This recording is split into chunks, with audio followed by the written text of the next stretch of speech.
Assalamualaikum warahmatullahi wabarakatuh. Alhamdulillahirobbilalamin. Kembali lagi dengan saya Ainul Mutahharoh.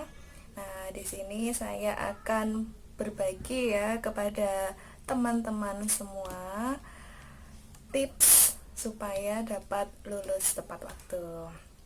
Nah, di sini saya sudah merangkum ya. Saya sudah merangkum ada 7 tips ya, ada 7 tips supaya teman-teman semua bisa lulus tepat waktu. Nah, ini saya rangkum berdasarkan pengalaman saya dulu ketika kuliah S1 atau kuliah S2. Nah, yang pertama kita harus membuat timeline waktu. Nah, ini timeline waktu apa sih? Timeline waktu adalah perkiraan ya, perkiraan target yang kita buat ya. Nanti dibuat garis lurus ya, dari garis lurus, terus kemudian di awal itu kita tulis misalnya semester 1 itu bulan apa. Misalnya semester 1 adalah bulan September sampai dengan misalnya sampai Februari. Terus kemudian nanti semester 2, terus semester 3, semester 4, semester 5, 6, 7, 8. Nah, ditulis satu garis lurus. Terus kemudian tarik ke bawah ya, maksudnya tulis semester 1 nanti masuk kuliah. Kemudian semester 2 target IPK-nya berapa? Misalnya 3,9.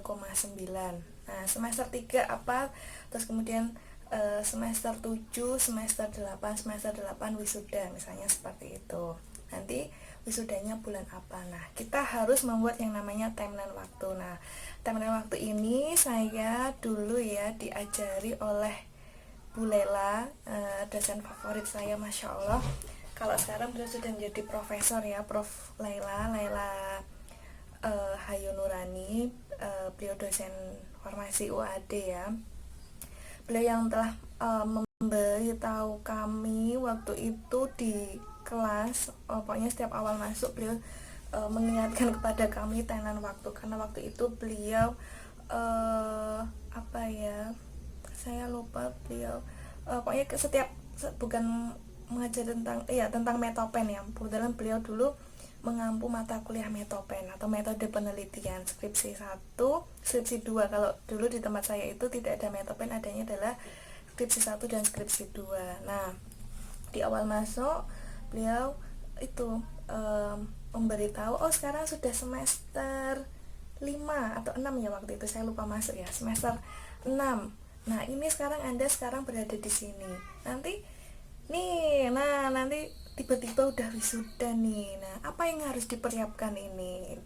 Itu namanya timeline waktu. Nah, ini karena berdasarkan pengalaman dulu ya ketika saya kuliah, dan saya sangat terinspirasi.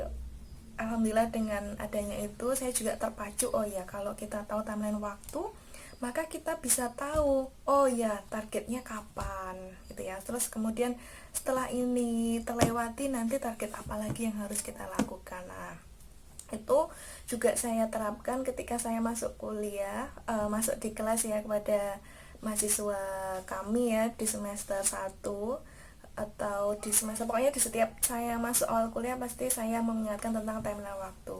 Ini sudah semester 2, target apa yang belum tercapai, yang belum terpenuhi. Kalau misalkan ada nilai yang belum bagus, silahkan dicatat, diingat-ingat, kemudian harus diulang, karena kalau ada nilai yang jelek itu nanti akan menghambat skripsi. Oke ya, yang pertama tadi adalah membuat timeline waktu. Kemudian yang kedua, menuliskan target pada buku impian. Jadi selain tadi menuliskan target pada timeline waktu, kita juga harus menuliskannya pada buku impian. Nah, saya punya buku impian. Jadi buku itu saya tulis semua daftar impian saya. Waktu itu saya ikut workshop atau apa ya, pokoknya saya dulu ketika kuliah itu rajin yang namanya mengikuti workshop, apalagi yang gratis ya, namanya mahasiswa kan senangnya gratis ya. workshop apapun lah waktu itu, dari workshop MC, kemudian workshop tentang cara menghafal, kemudian bukan workshop ya, pelatihan membaca Al-Quran yang bagus, yang baik, yang benar. Pokoknya kalau gratis dan kemudian harganya miring, waktu itu saya ikuti. Nah itu waktu itu saya lupa, kalau nggak salah apa di kampus 1 UAD ya, kalau nggak salah ya. Waktu itu ada workshop disuruh menuliskan daftar impiannya. Nah waktu itu saya tidak sampai 50, padahal impian itu sangat banyak ya, termasuk misalnya mendapatkan nilai A, itu kan juga sebuah impian ya, terus sebuah target. Kemudian lulus tepat waktu, IPK 4. Nah IPK 4, tapi kalau IPK 3,75 udah bagus ya. Nah, terus kemudian tadi IPK sudah, terus jalan-jalan, nah umroh misalnya, haji, mengajak orang tua jalan-jalan, atau membelikan orang tua kado di saat ulang tahun, karena kan kita setiap bulan tuh pasti dikirimin uang ya, tapi kok kita kadang sampai lupa ya, padahal. Nah itu jangan sampai ya, memberikan kado orang tua. Terus kemudian apalagi ya, terserah teman-teman ya, impian itu sangat banyak sekali, misalnya pengen keliling Indonesia atau apa itu. Kemudian yang ketiga, membaca kurikulum pendidikan atau membaca kurikulum ini kalender akademik. Nah teman-teman harus tahu kalender akademik di perguruan tinggi yang teman-teman tempati. Jadi biasanya di kalender yang diberikan oleh kampus itu pasti ada kalender akademiknya, misalnya UTS-nya kapan, kemudian UAS-nya kapan, kapan yudisiumnya, kemudian kapan wisudanya. Nah itu teman-teman harus tahu. Kemudian jadwal KKN itu bisa dilaksanakan pada semester berapa, jenis KKN-nya apa. Kenapa kok kita harus tahu KKN dilakukan? Karena tadi kita kan sudah tahu timeline waktu. Oh di semester ini saya bisa KKN, oh di semester ini saya mau ambil tugas, oh di semester ini saya akan mengulang mata kuliah yang nilainya masih jelek itu ya. Terus tadi KKN dilaksanakan semester berapa, udah ya. Terus kemudian ada yang namanya semester pendek. Nah itu semester pendek biasanya dapat mengulang mata kuliah yang nilainya jelek itu. Jadi teman-teman bisa tahu dari kalender akademik kira-kira kapan sih saya bisa mengikuti semester pendek, kemudian syaratnya apa. Tadi juga KKN ya, KKN syaratnya apa sih yang harus dipenuhi untuk bisa KKN misalnya, seperti itu. Kalau dulu saya kuliah syaratnya harus mengampu berapa SKS, kemudian semester berapa, IPK-nya berapa. Kemudian saya jenis KKN-nya ada banyak ya waktu itu tempat saya. Jadi harus tahu, oh saya ingin mengikuti KKN ini syaratnya apa, terpenuhi atau tidak, sehingga melalui timeline waktu tadi kita bisa mudah untuk memproyeksikan, oh ya di sini insya Allah saya akan bisa itu, karena melalui target-target yang sudah kita tetapkan dengan melihat syarat-syarat yang ditetapkan juga. Terus kemudian di kalender akademik pasti tahu, oh ya kapan wisuda dan misalnya bulan apa. Pasti sebelumnya akan dilaksanakan namanya skripsi. Nah di situ Anda juga harus tahu kapan sih bisa dilakukan seminar proposal itu ya. Terus kemudian wisudanya kapan, tadi sudah saya jelaskan ya, bahwa harus tahu, oh saya saat ini semester 2 misalnya, semester 2 kira-kira saya wisudanya mau kapan ini, 3,5 tahun, 4 tahun, atau 5 tahun tuh. Terus yang keempat, hindari yang namanya nilai D. Kenapa? Karena nilai D itu ya kurang bagus, terus kemudian tidak bisa lulus. Sebenarnya bisa lulus, tapi hanya saja masa di ijazah kita di ijazah teman-teman kok ada nilai D, itu sangat kurang bagus ya. Nanti ketika misalnya melamar pekerjaan mencantumkan ijazah, terus waduh kok ini ada nilai D-nya, padahal industri atau perusahaan yang kita lamar itu adalah yang di bidang itu, ada mata kuliah itu. Nah itu sangat apa ya, ya sangat tidak bagus lah kalau bisa hindari nilai D. Kalau kita sudah tahu, oh ya, maka dari awal kuliah atau mungkin teman-teman yang dari awal melihat video ini, belajar yang tekun, hindari nilai D ya, semangat belajarnya supaya tidak dapat nilai D. Kalaupun sudah ada nilai D, maka teman-teman harus tahu kapan saya harus mengulang pada semester berapa. Tuh. Yang kelima ya, kelima adalah mengikuti proyek dosen penelitian. Ya, dulu saya ikut ya, itu tadi dengan timnya Prof. Laila. Jadi dengan mengikuti proyek penelitian kita bisa akan melangkah lebih cepat. Tuh. Baik dari informasi, baik dari kemudahan dan lain sebagainya. Nah, kenapa kok kita bisa ikut proyek penelitian, bagaimana caranya?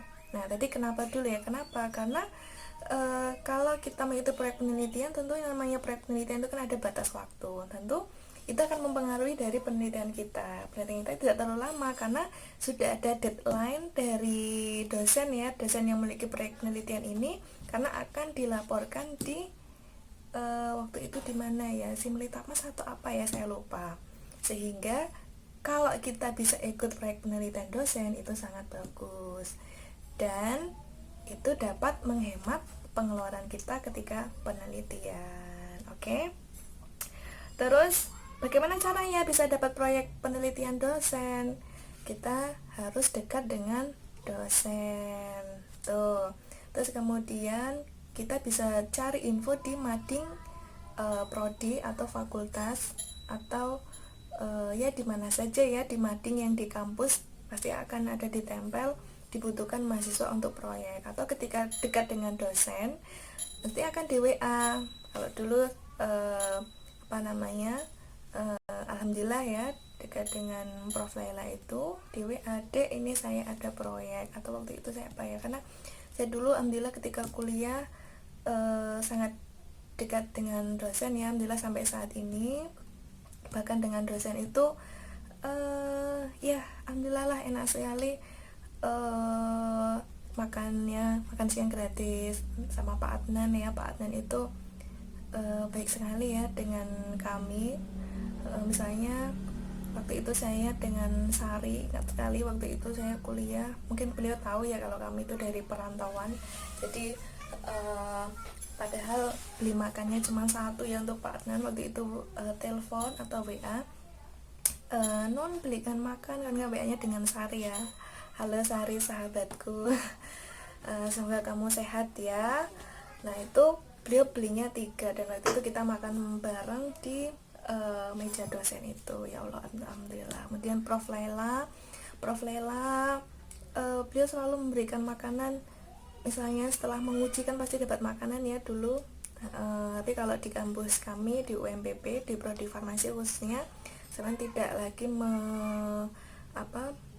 membolehkan ya mahasiswa memberikan buah tangan, tidak boleh. Nah beliau selalu memberikan buah-buahan atau makanan yang didapat dari mahasiswa itu ke kami. Jadi alhamdulillah senang sekali ya, apalagi di perantauan waktu itu. Terus kemudian Bu Putri Ginanjar Zuhur Saputri ya, beliau sering juga mentraktir saya jus buah, makan siang, alhamdulillah. Kemudian Bu Woro Supatmi, assalamualaikum Bu Woro, dokter yang baru lulus, selamat ya Bu, semoga ilmunya berkah. Beliau dulu juga sangat baik kepada saya, sering memberikan makan itu maksudnya kalau beliau dapat nasi kotak itu selalu memberikan kepada saya. Ya Allah, saya terharu. Mungkin apa karena tahu saya rumahnya jauh. Masya Allah, terima kasih ya Bu Woro. Kemudian Pak Mukhlis waktu itu ketika kami kuliah profesi apoteker ya, jadi kami PBL satu kelompok itu hanya 10 orang, berapa ya saya lupa ya, 7 orang apa 10 orang ya, atau 15 ya saya lupa. Terus waktu itu karena waktunya lama, terus ya ada yang bilang, "Pak, beli jajan Pak, ini perlukan uang 20.000." Ya itu meskipun kecil, tapi bagi kami sangat berharga karena ternyata dosennya sangat perhatian. Ya itu beberapa pengalaman yang saya dapatkan. Kemudian saya dengan mahasiswa yang kami ampu ya di sini di UMPP, insya Allah saya juga akan memperlakukan yang sama. Saya juga harus baik kepada mereka karena mereka sedang menuntut ilmu. Ya, baiklah, kembali ke topik ya. Jadi kalau kita dekat dengan dosen itu banyak sekali manfaatnya ya, dari ilmunya, dari pengalamannya, dari pendapatannya pun kita tahu. Terus kemudian ya banyak sekali yang bisa kita dapatkan dan berkah untuk kita. Terus kemudian yang keenam, dekat dengan dosen ya, tadi yang seperti penjelasan yang nomor 5, mengikuti proyek dosen bagaimana bisa dapat, yaitu dengan dekat dengan dosen. Jadi dekat dengan dosen untuk informasi lebih banyak, kita bisa minta saran judul. Kalau seandainya saran judul tidak bisa, kita bisa curhat, atau teman-teman bisa curhat, misalnya, "Bu, saya ingin meneliti tentang ini, kira-kira di sini sudah ada penelitiannya atau belum, kira-kira bagus atau enggak Bu." Nah itu silakan dekati dosennya, terutama dosen pembimbing akademik. Kalau seandainya dosen pembimbing akademik kok agak susah ditemui, biasanya dosen agak sibuk ya, mohon maaf, mohon dimaklumi. Anda bisa dekati dengan dosen-dosen yang kiranya lebih mudah untuk diajak curhat. Nah itu. Kemudian yang ketujuh, etika dalam penelitian. Nah, etika dalam penelitian dalam mengerjakan skripsi ini sangat penting. Bagaimana caranya teman-teman kita ketika berhadapan dengan dosen pembimbing, ketika berhadapan dengan dosen penguji, kejujuran, kesopanan itu sangat mempengaruhi dari proses pengerjaan skripsi. Karena ketika kita mempunyai etika yang bagus, ketika kita sopan ya, ketika kita bisa menghargai dosen, ketika kita bisa jujur dalam penelitian, dalam tindakan, dalam yang mengutarakan apapun, nah itu insya Allah akan dimudahkan. Tapi ketika teman-teman di situ ada kebohongan, tidak sopan, tidak menghargai, kemudian ketika WA kok tengah malam, ataupun WA kok tidak menyebutkan namanya, ketika dosen kan mahasiswanya banyak, terus kemudian tiba-tiba WA misalnya dengan nada yang mohon maaf kalau WA atau SMS kan tidak bisa nada ya, atau dengan kalimat yang lugas, menyuruh. Nah, hindari yang seperti itu ya. Jadi itu 7 tips dari saya. Semoga bermanfaat, semoga teman-teman dapat lulus dengan tepat waktu. Kalau dulu saya alhamdulillah 3 tahun 7 bulan 11 hari. Jadi waktu itu saya mohon maaf, ujian hasilnya bulan Mei. Saya ingat sekali bulan Mei. Jadi alhamdulillah saya ujian hasil. Bulan November atau September saya ujian proposal. Kemudian di antara itu saya penelitian ya. Itu trik dan tips ya dari saya ketika dulu saya kuliah S1 dan S2. Nah kalau S2 nanti saya akan cerita lagi. Nah ini khususnya untuk S1 dulu. Semangat kepada teman-teman yang sedang mengerjakan skripsi atau teman-teman yang sedang kuliah, pokoknya semangat. Ada orang tua yang sedang menanti. Nah ini orang tua saya, ini ibu saya ya, ini abah saya, jadi beliau berdua, ya Allah, Masya Allah, Alhamdulillah saya diberikan orang tua yang sangat luar biasa mensupport saya. Ya teman-teman, harus sangat bersyukur ya, masih bisa kuliah sampai tahap ini. Banyak teman-teman yang di luar sana ingin kuliah tapi tidak bisa ya. Oke, terima kasih. Semoga sharing dari saya ini bermanfaat ya. Jangan lupa klik tombol subscribe ya, karena subscribe itu katanya gratis, ya memang gratis ya, supaya teman-teman tidak ketinggalan ketika saya update video ya. Semoga video saya bermanfaat. Saya akhiri, wassalamualaikum warahmatullahi wabarakatuh.